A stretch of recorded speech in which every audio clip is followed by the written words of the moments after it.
Hi, William. I'm going to go ahead and read and then, hold on, discuss. This is better.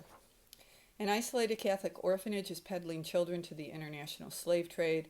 Andy Ramos is out to stop the scumbags. Sold to a garment factory as a child, Andy is 16 and bitter, an orphan with an attitude. His inferior weave won't define him. In a daring escape that kills his overseer, Andy returns to his Philippine orphanage undercover. Hired as an orphanage gardener, Andy unearths a female skeleton. Her murdered bones point to the co owners, a troubled nun and her atheist psychiatrist stepbrother. Mother Safi schools her little muffins in literature and Catholicism. Papa Doc balances the bottom line with champions women health, but Andy discovers Doc is making orphans out of their daughters, even expunging the girls' familiar memories. Unpacking the secrets and lies, Andy meets free spirit Lil Princess, who racks his crusty heart from her wheelchair. Their budding relationship is imperiled when Doc threatens to cut off Prin's life-saving medication unless Andy backs off. Prin's gritty battle with death cracks Andy's go-it-alone facade as he nurtures his ailing friend, earning him the adoration of the orphans and Mother Safi's respect. Teaming up with Prin and Safi for Doc's takedown, Andy discovers a buried family secret. Doc and Safi are former lovers. Andy must choose between saving the kids from the auction block or sacrificing familiar loyalty, including his twin sister Prin. Growing up is hard choices about hard choices. Andy has made his. Only one of his parents is a monster, but which one? My 91,000 word YA mystery deepens Patricia McCormick's soul and Colin Whitehead's Underground Railroad, exposing institutions that promote harming children. I'm the author of the Friday Minute, a religious column for Desert News in Meridian Magazine. My wife and I serve the poor in the Philippines. May I send you the manuscript for Rescue the One? Okay, so here's what I think. It's much improved, but you didn't include Rescue the One, the title, until the last graph, and I would encourage you to bump that up, get it higher. I think that you've offered too much story as opposed to too little in paragraphs 2 and 3, and I would encourage you to take out.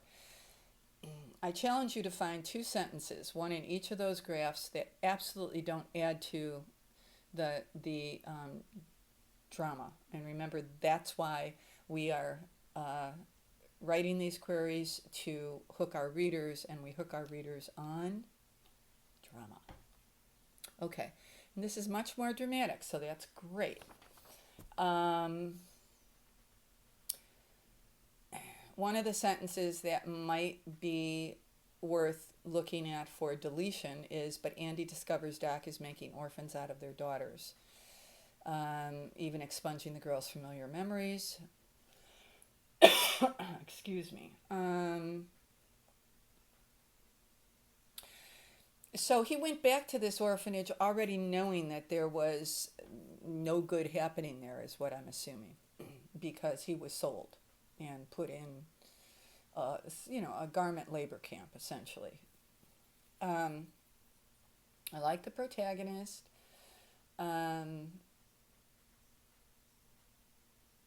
and I just think that it just offers a bit too much story. And here's the problem with offering too much story, and that is that it's not enough to close the gaps. And one of the gaps is that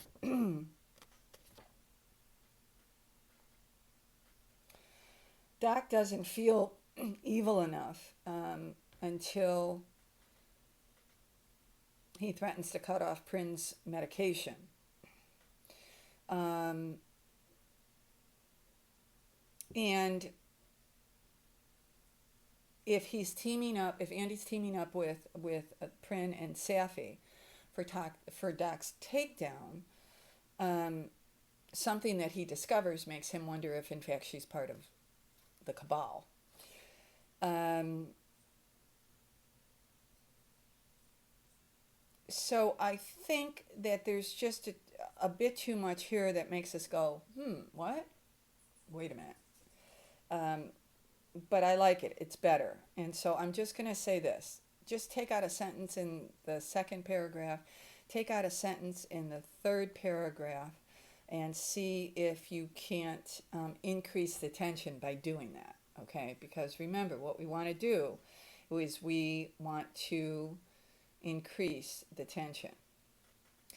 Um, I'm assuming that his when he escaped in paragraph 1 that he didn't literally kill this guy, that this guy was killed in some way when he escaped, like maybe he fell off a cliff or something like that. Because if he killed him, and if he killed him, then I think that's kind of germane to your protagonist's arc.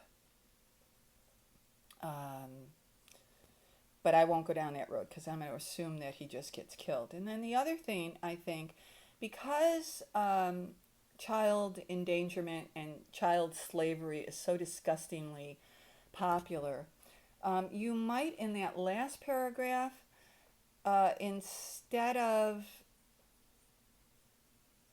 comparing your story to these two stories of known authors, you might want to offer some statistics on just how prevalent child enslavement is, because that will then, pique the interest on a marketing level. So you've got a sentence there that you can either compare yours to best-selling authors' works, or you can say that Rescue the One is timely in this era of despicable things happening to children. Do you see what I mean? So you make the decision about that, because we know that this is already going to be about child endangerment. So we know that Patricia McCormick Sold, it's going to have some elements of that. Children being sold for labor, and Underground Railroad, children being rescued. We know that.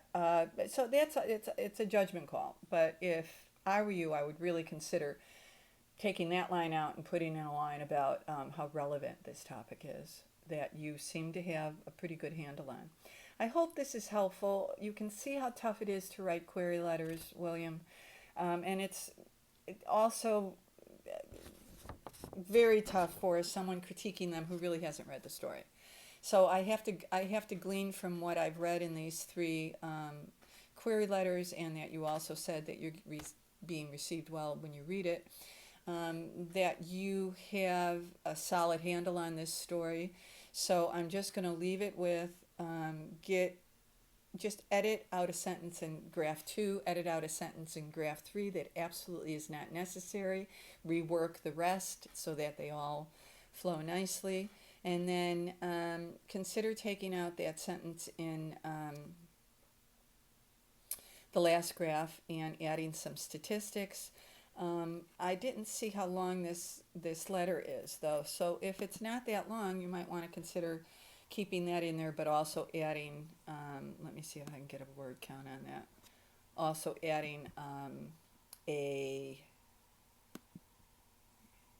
it's not going to tell me because I didn't download it. Also adding a sentence about the relevancy of this topic. I hope that this is helpful. I appreciate your business.